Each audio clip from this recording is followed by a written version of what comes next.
Hello, everyone, and welcome back to the English Radio channel. This is the place where you improve your English while learning something useful for your everyday life. I'm Mark. And I'm Sarah.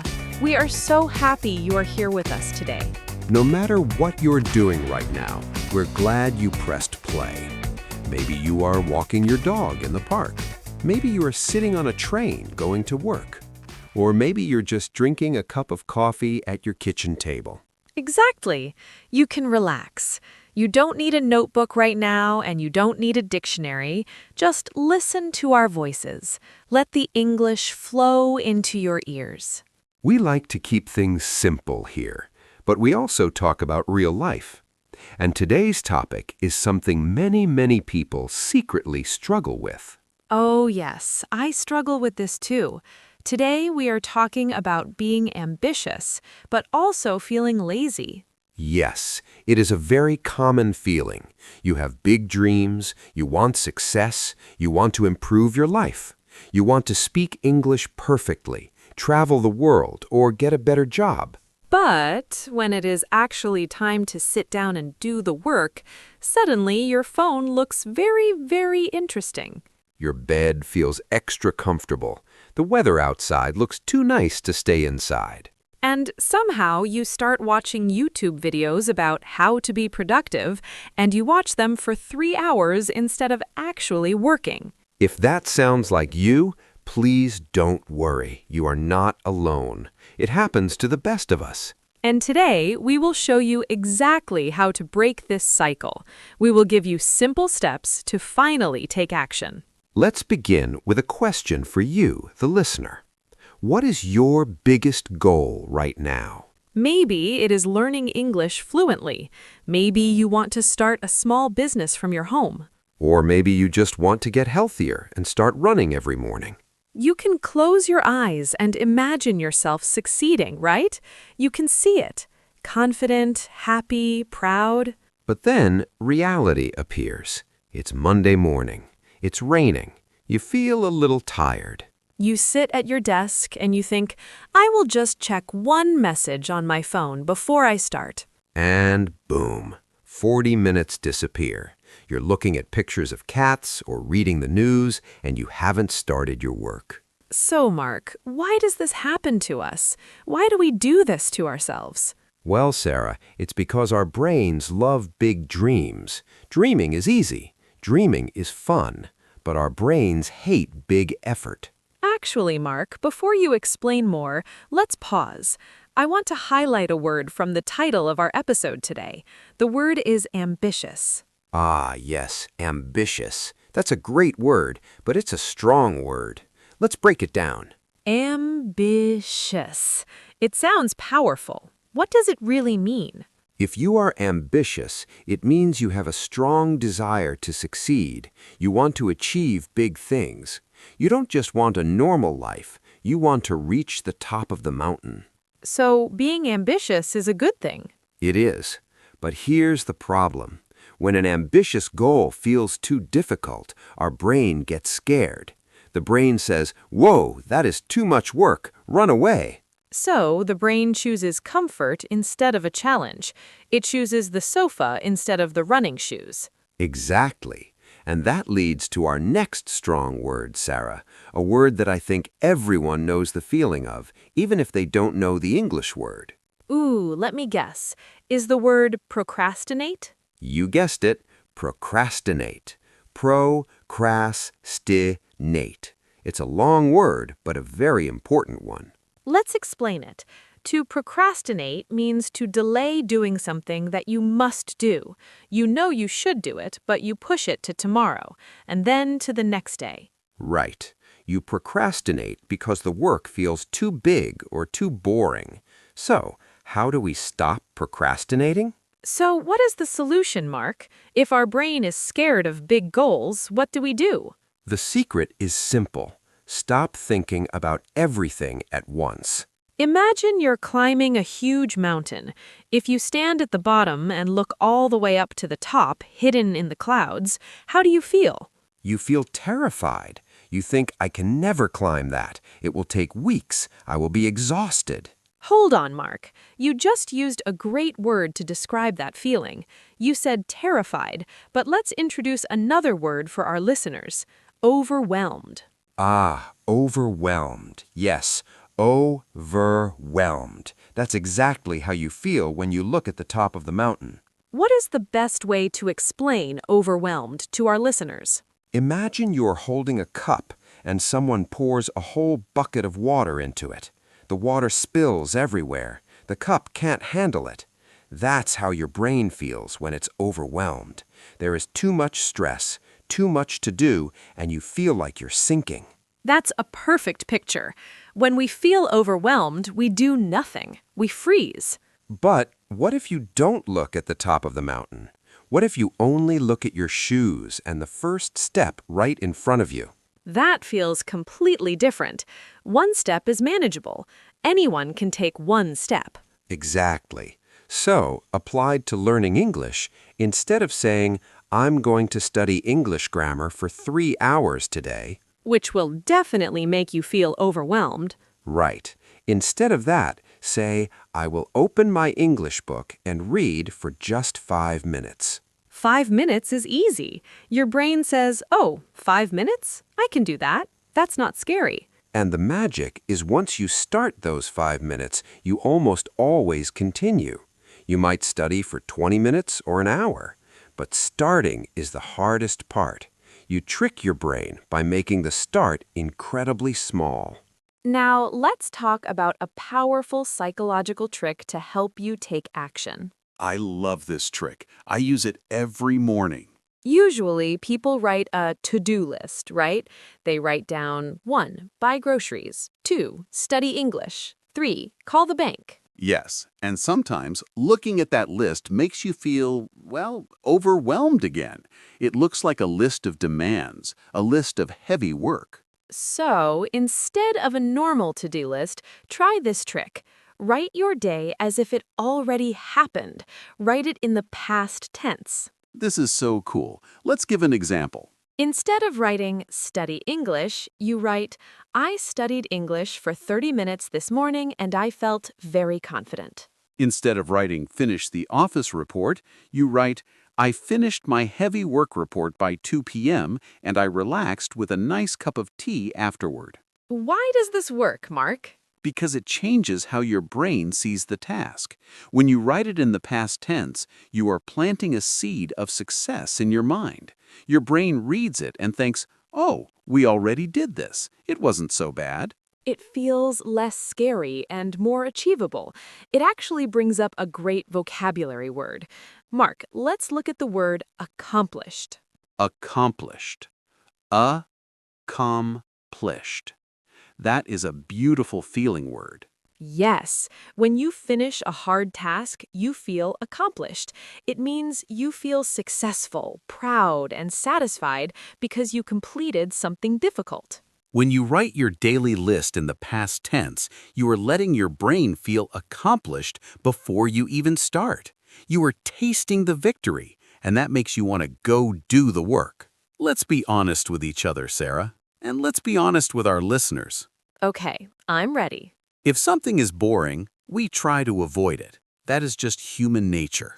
It is true. I hate cleaning my bathroom. It is boring, it is a little gross, and I avoid it for days. But if something is fun, we do it easily, right? We never procrastinate watching our favorite movie or eating a delicious pizza. So, how does this help us with our goals? The secret is to mix the boring thing with a fun thing. You have to make your work enjoyable.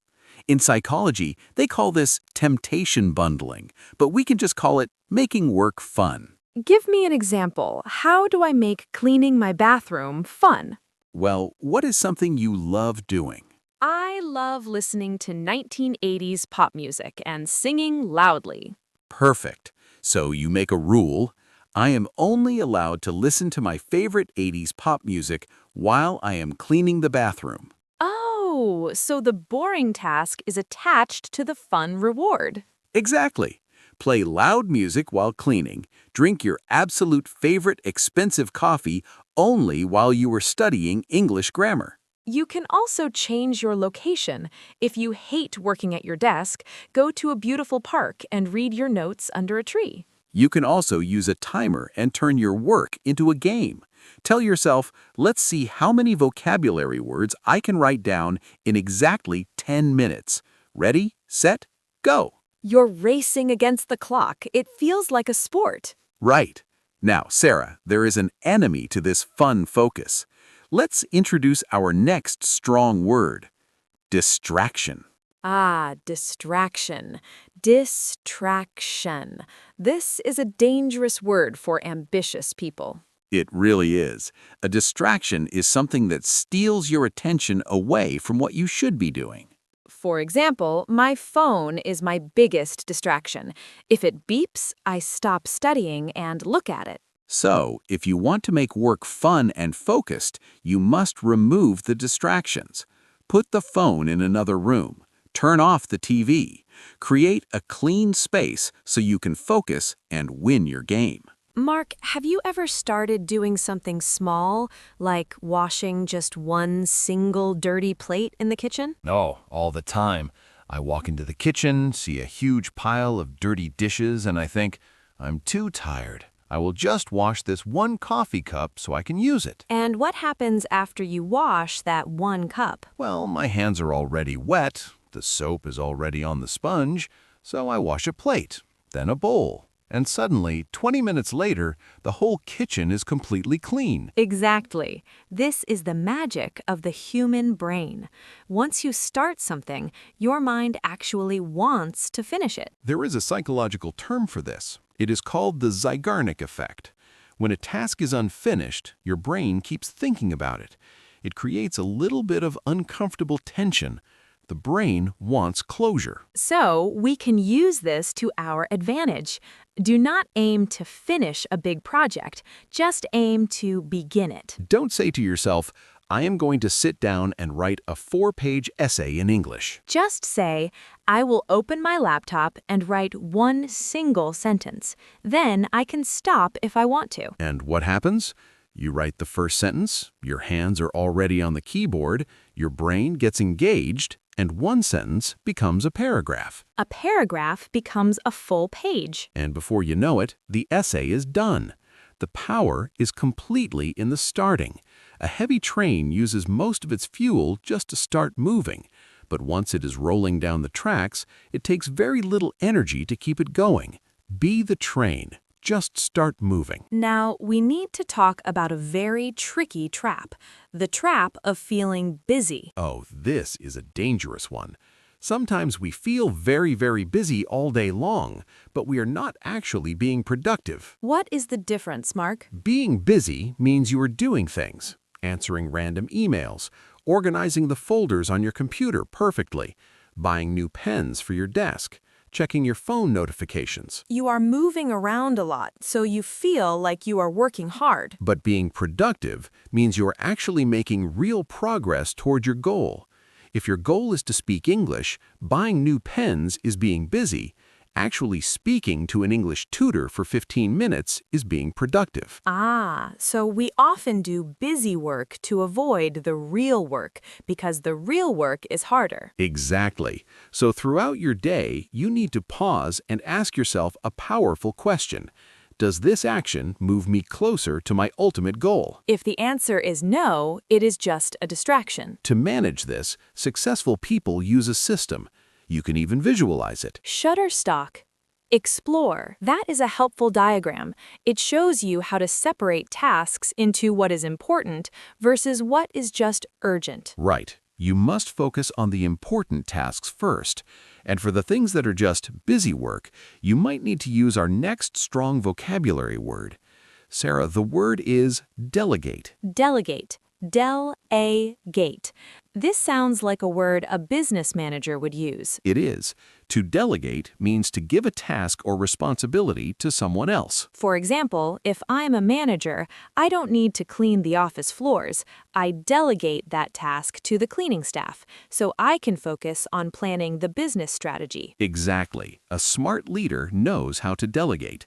Now, in our personal lives, we might not have staff to delegate to, but we can delegate tasks to technology, like setting up automatic bill payments, so we have more time to be truly productive. Mark, I want to talk about the emotions behind laziness. Sometimes people aren't actually lazy, they're just terrified of failing. This is so true. Many people don't start because they're afraid to look foolish. They want everything to be perfect on the very first try. And that brings us perfectly to our next strong word, perfectionism. Perfectionism. Perfectionism. That's a heavy burden to carry. It really is. Perfectionism is the belief that if something is not 100% perfect, it's a complete failure. If you have perfectionism, you will never start, because you know your first attempt will not be perfect. We have to remember something very important. Everyone is bad at first.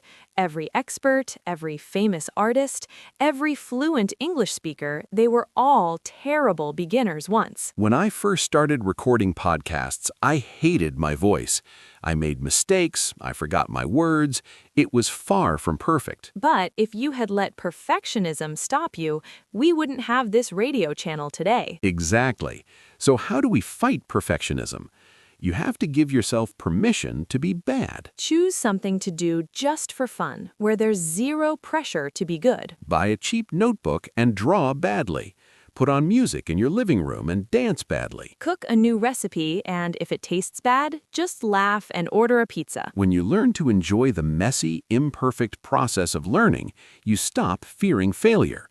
And when you stop fearing failure, taking action becomes easy. We are reaching the end of our journey today, and here is our final and maybe most powerful tip. Think like the person you want to become. We often act based on who we are right now. I am a lazy person, so I will stay in bed. But you need to shift your identity. You need to ask yourself, what would my future self do? Imagine the version of you who is completely fluent in English, the version of you who is confident, successful, and traveling the world. Now, ask yourself, would that confident future version of me practice English today, or would they skip it? They would definitely practice.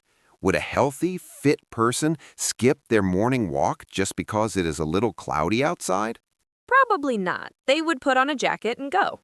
So you have to act like your future self right now. You have to vote for the person you want to become with your daily actions. Little actions create big changes over time. That brings us to our final strong word for the day, and it is the secret to all success. The word is consistent. Consistent. Consistent. What does that mean for our listeners, Mark? Being consistent means doing something regularly, over and over again. It does not mean doing it perfectly. It just means showing up.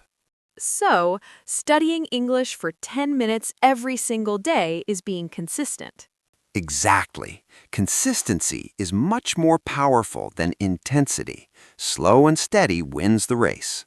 Wow, we covered so much amazing ground today, Mark. Let's do a quick review of the strong vocabulary words we introduced. This is step 4 of learning. Review. I will say the word, give a quick definition, and Sarah, you give us a new example sentence for our listeners to practice. Sounds like a plan. I'm ready. Word number 1, ambitious.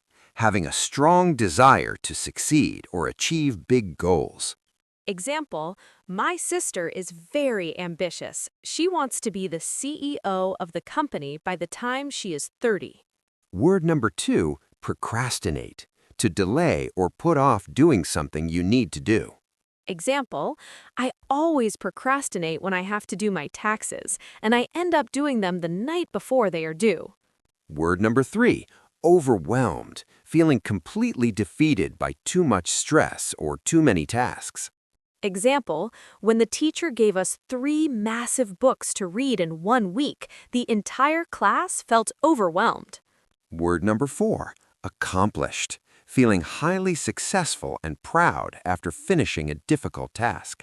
Example, After climbing to the top of the mountain despite the rain, I felt incredibly accomplished. Word number 5, distraction. Something that pulls your attention away from what you should be focusing on. Example, I tried to study in the cafe, but the loud music and talking people were too much of a distraction.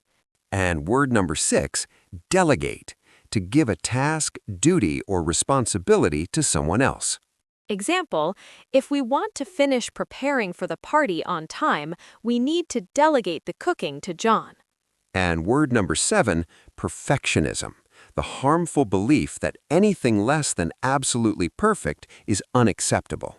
Example, her perfectionism stopped her from publishing her beautiful novel because she always thought it needed more edits.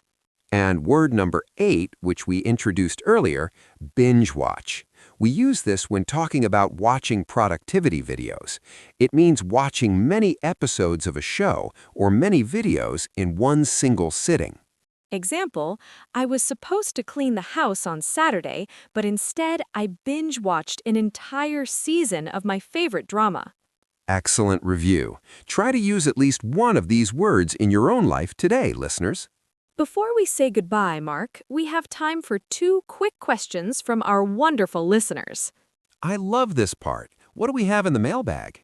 Okay, the first question comes from Leo in Italy. Leo asks, I try to start small with my goals, but I get bored so quickly. How do I stay interested? That is a great question, Leo. If you get bored quickly, you need to use the make work fun rule we talked about in part 4, but also you might need to change the type of input. If reading a textbook bores you, stop reading textbooks. Watch an English movie with subtitles. Listen to a funny podcast. Play a video game in English. Change the method and the boredom will disappear. Great advice. Make it fit your personality. Okay, our second question is from Maria in Mexico. She says, I write my to-do list in the past tense like you suggested, but I still feel like a failure when I don't finish everything. What should I do? Ah, Maria, this is the perfectionism trap. My advice is to shrink your list. If you write down 10 things and only finish 5, you feel bad. Tomorrow, I want you to write down only 3 things on your list. Just 3. Yes, make the list so small that it is impossible to fail. Then you will feel that sense of being accomplished, and that will build your confidence for the next day. And that brings us to the end of today's supersized episode. We hope you feel deeply motivated, a little less overwhelmed, and ready to take confident action. Remember the main lessons today. Start small, make your work fun, Think like your confident future self. and please don't wait for perfect conditions. The perfect time will never come. The only time you have is right now. If you enjoyed this episode and found it helpful, please don't forget to like the video or the track. Subscribe to our channel so you never miss a lesson. And share this episode with a friend, a family member, or a classmate who might need a little bit of motivation today. We love being part of your learning journey. Keep practicing, keep making mistakes, and keep growing. This is Sarah, And Mark. together from the English Radio Channel. Take care and see you next time.